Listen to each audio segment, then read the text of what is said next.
Hey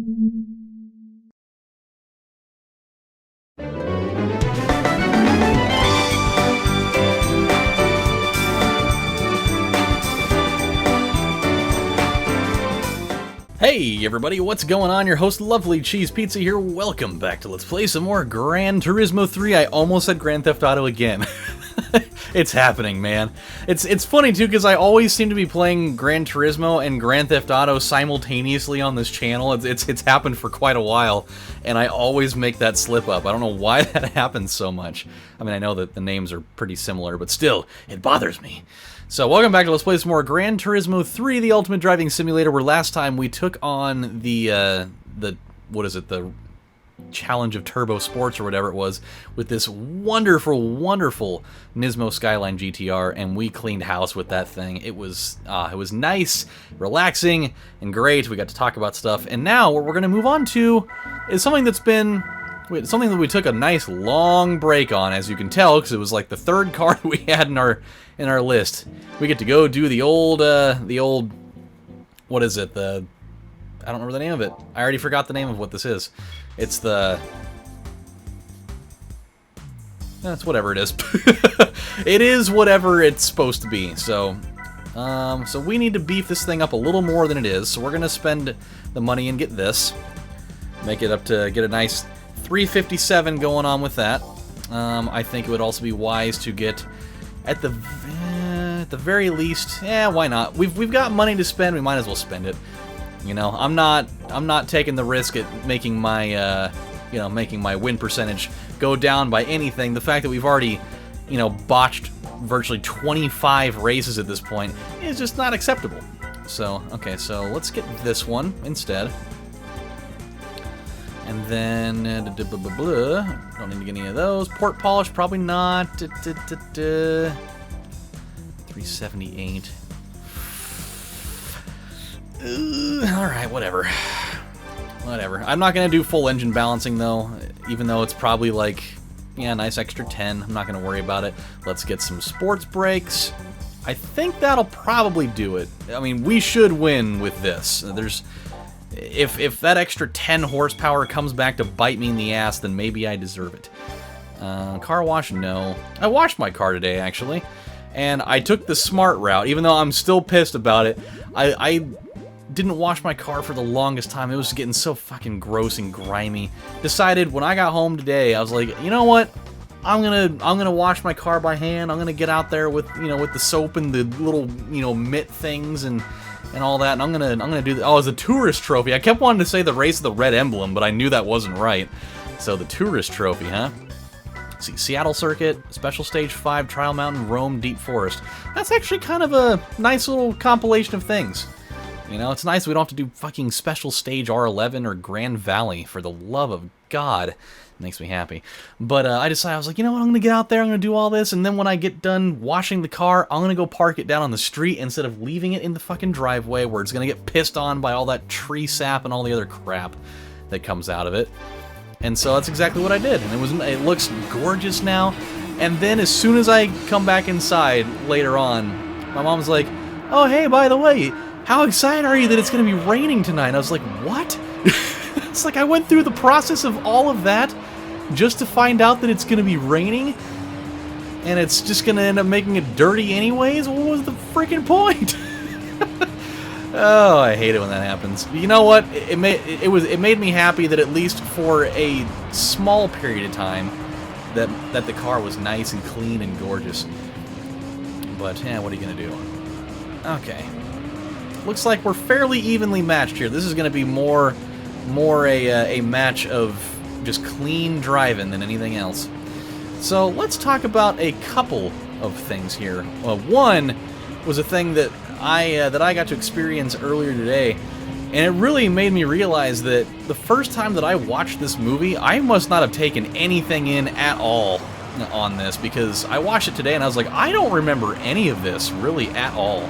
I watched the original Hellraiser today with Michaela. We were just having a nice quiet day in, because it was my day off from work and she wasn't feeling very good, and so it's like, we'll throw a horror movie on, we'll get some Jack in the Box, because who doesn't want to have an ultimate bacon cheeseburger with a couple of jalapeno monster tacos and a medium fry and a large drink to make you feel like absolute shit while you're watching people getting hacked to death. So I was like, oh, dude, we got Hellraiser in there. Haven't seen that in a long time. She's like, you know what? We're doing it. We're totally doing it. You know what the crazy thing is? At least for Hulu's rating system, or maybe anybody's rating system, but specifically Hulu's in this situation, is so on a scale of 0 stars to 5, they've got Clive Barker's masterpiece Hellraiser sitting at a nice solid 4. But yet a movie like Jeepers Creepers, that sack of flaming dung, okay, so it's not like the worst thing in the world, but they have that as a 4.5 out of 5. Says who? Who are they consulting for this? There's no way in hell that I would say that Jeepers Creepers even holds a damn torch to Hellraiser. But that's besides the point. So we started watching that, and I really, really forgot how mentally disturbing that movie is to watch. Like, if you haven't watched it, I'll run you through some of the details. Not like all of them, but if you haven't seen it before, you need to watch this movie if you like horror stuff, because it is kind of mentally exhausting to watch. In a good way, though, but it's, to not exhaust too many details here, it basically, part of it involves there being a guy that was dead. He comes back to life, essentially, but the way that he comes back to life is this lady has to take people up into the attic of the house and kill them in there, and then this dude, like, absorbs all of the blood from the floor in the room or whatever, and, like, consumes half their body, and he starts like, reassembling, during this whole thing, and it's got to happen multiple times, but you get to see him you get to see his body, like, shaping during this whole process throughout the course of the movie, and it is so disgusting, but it's so tight. Like, I remember watching, I was like, oh my god, this is really gross, but it's so cool. Like, it's disgusting, but you can't look away from it, because, like, you're watching him, like, come out of the floor, and it's just, like, the body's literally coming from, like, this, primordial ooze in the floor to, like, sprouting arms, and you can see, like, the muscles and nerves and veins and arteries and just tissue and just all this stuff just forming, and just, it's all bloody and just really just gnarly as hell to watch. And, she first encounters him, and she knows who the guy was, because I guess they were, like, past lovers or something. He's like, you gotta help me come back to life, but I need your help, blah, blah, blah. And so she's, doing this, and it's just, ooh, boy. There's other components to this, too, but, oh, man alive, that's, like, one of the core parts of it, and just watching it happen is so weird. Because he slowly starts turning more into a human as time goes on, but there's just, oh man. It's a lot. It's something else, though. But pretty freaking cool. So, Hellraiser, ladies and gentlemen. And obviously you get to see the classic, the classic Hellraiser thing with Pinhead, the guy that's got the gray face with all the needles coming out of it, all the acupuncture needles or whatever it looks like.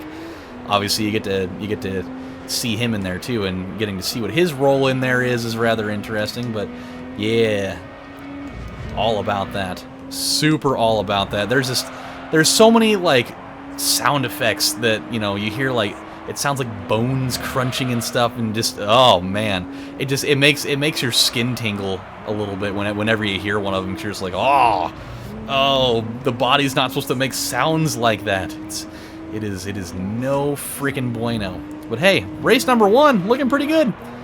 If we can win all of our races by a margin like this, I'm feeling pretty good about our chances to take home the trophy. And, add to maybe another percentage point in our win total.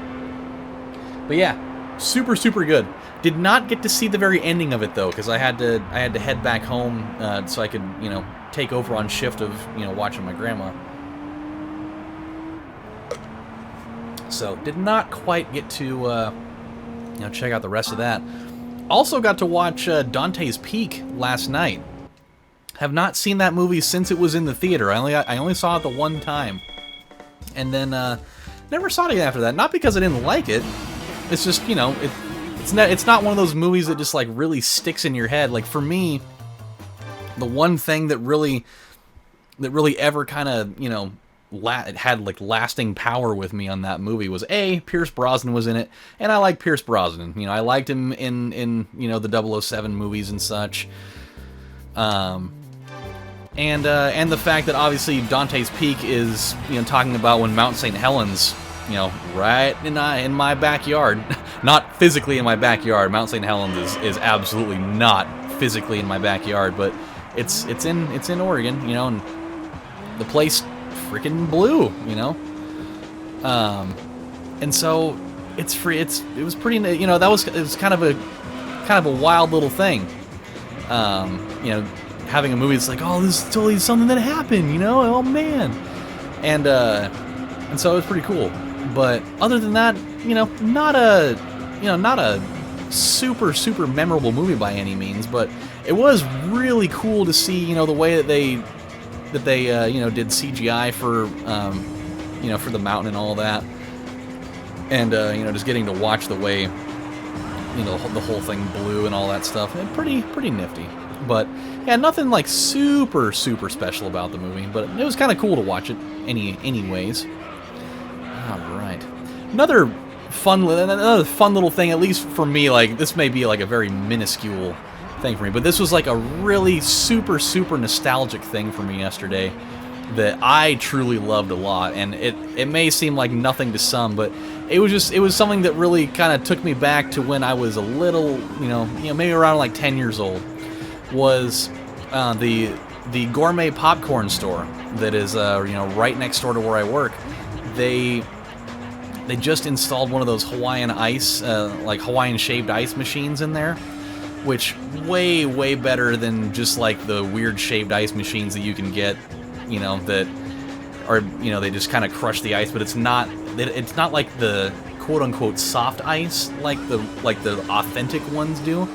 And so for the first time in you know, probably at least 15, 17 years, I got to have an authentic Hawaiian shaved ice that was made just exceptionally well.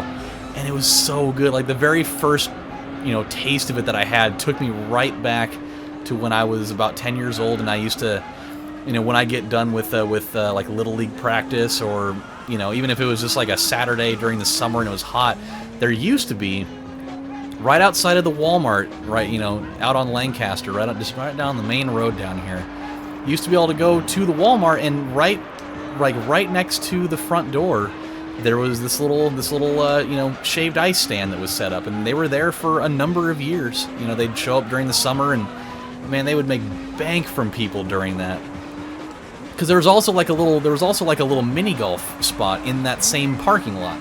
And so, you know, it'd always be, you know, we'd go play some mini golf, and then we'd go right over to the thing and get some shaved ice, and it'd be super awesome. And they had like all the type flavors. They had cherry and watermelon, and like root beer and bubble gum, and tiger's blood. Tiger's blood was the jam. That one was like the best one. I don't think it was an accurate description of what real tiger's blood actually tastes like, because something tells me PETA would probably have a serious issue with that.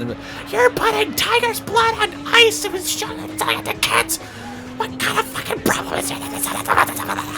You know, because, you know, PETA goes from speaking coherent sentences into just making weird chipmunk from hell sounds, more or less.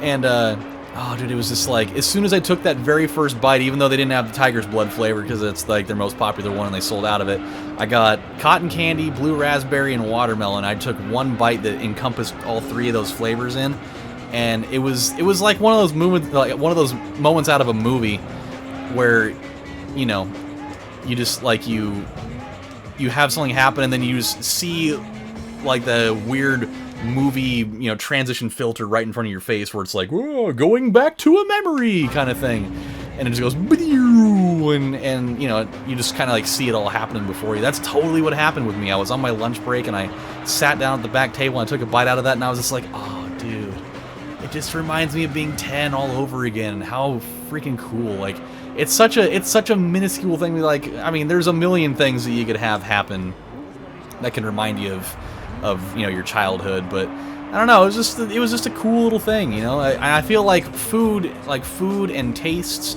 and smells are those are things that kind of connect people in various ways, to locations and time periods and just certain memories, and that's one that I had, and it was really cool. And of course, also by the end, you got to have the whole blue tongue thing, and yeah, I'm always cool with that. I know it's it's kind of a childish thing, but it's just like, my tongue's a different color now. Who fucking cares?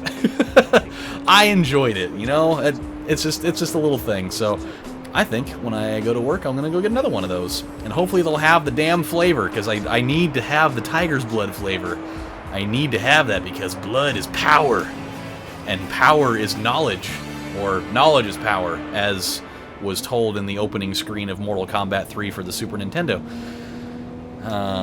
Who was that? Williams Entertainment, I think, was the one that advertised that. So we're at 298753. I think this is going to be a very easy thing, and I'm okay with that. Alright, well, with that, my friends, I think we're going to stop right here. Seems like a nice, easy place to do it. I have a little bit of a shorter episode, but I am super hungry right now. I was going to go make some top ramen. Hadn't done it yet, so now I'm going to go do it. I just realized I'm ending this episode the exact same way, more or less, that I ended the last one, but I'm really actually going to go do that now, because if I didn't, I'd be perjuring myself, and I think that's a way to get yourself into the old clink. So with that said, my friends, this is your host, LovelyCheesePizza, saying thank you guys for watching, and when we come back next time, we're going to knock out probably the last 3 races of this little challenge, collect our prize, and move on with some more stuff. So until then, this is your host saying thanks for watching, and I'll see you next time. Bye, guys!